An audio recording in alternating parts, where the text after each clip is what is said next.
And then when you're looking at the Dutch, what are some of those markers that really stand out to you as healing opportunities when they are on the fertility journey? I mean, I think it's fine to start with conventional testing if someone is already has that in hand. It's great. It's very affordable and accessible.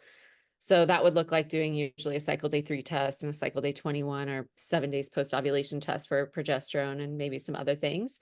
So I do look at those pretty consistently, but I do obviously the Dutch is a lot more in depth. And what I love about the Dutch test is gives us this great overview, adrenals. So we got kidney going on, estrogen elimination. We're talking about the liver, and even give some organic acids tests. So we're a little bit into the gut as well.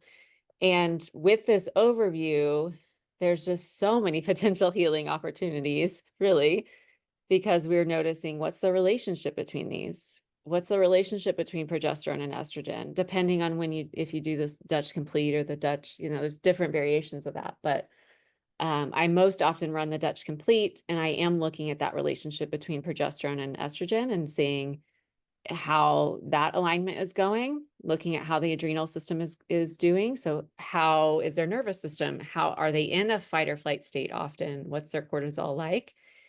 And then the big piece is the liver, because what's really great about the Dutch test is that you can tell which part of your detoxification system needs the most help. Right. So it's like usually by the time I ask someone to do the Dutch test, we've already worked a bit with like gut elimination, if that is an issue. And then it's like, okay, we can kind of go upstream a little bit.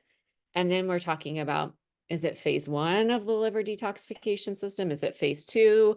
Is it more like the gallbladder? So I feel like the nuance there, it really helps instead of just throwing a bunch of things at your problems. We're like, no, this is the one thing I think that you can really focus on. And I feel like people really appreciate that because fertility gets complicated and it's stressful. It's stressful even to go through it. And then you're getting all this feedback that you should lower your stress. And that's also not helpful. So it's like when you can find someone to work with that really you trust and you build that relationship and okay, we're going to do the Dutch test together, get that feedback, and then start making those positive changes, it really can make a difference.